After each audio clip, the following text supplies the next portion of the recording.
Hello WhatsApp guys, আপনাদের এই ফাঁকা মার্কা ভিডিওতে স্বাগতম। আবারও বড় বড় মতো দেখা হয়ে গেল ওমর অন ফায়ারের টিমের সাথে। দেখা হয়ে আমাদের অনেক ভালো লাগলো। আমাদের সাথে আছে কাকা অন ফায়ার, আরও আছে ডিকে ভাই, মনির ভাই, গালগাটা মনির, যাকে আমরা টিকটকার মনির করে ডাকি, আর সাজ্জাদ ভাই, আরও আছে রিয়াদ ভাই, আরও আছে অনেকেই, কিন্তু তাদের দেখাইতে পারলাম না। এই যে ওমর ভাই গেল, ওমর ভাই যাওয়ার পরে পরেই কাকা বের হওয়ার জন্য রেডি হয়ে গেছে। কাকা বের হওয়ার পদেই আমাদের সাথে হ্যান্ডশিপ করলো। দেখেন, কাকার মনে নেই কোনো কাদা, তাই আমাদের সাথে করলো কাকা হ্যান্ডশিপ আর দেখা। কাকা এখন আমাদের সাথে হ্যান্ডশিপ করবে, আপনারা দেখবেন মন ভরে।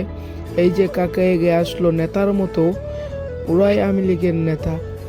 বলে বলে এই এই ও যে কাকা আমার সাথে হ্যান্ডশেক করার পরে আমার হৃদয়ে লেগে গেল অনেক ব্যথা, তাই দিলাম একটা হাসি। পরে কাকা গেল আর আমাদের এই ফাঁকা মার্কা ভিডিও এখানেই শেষ হলো।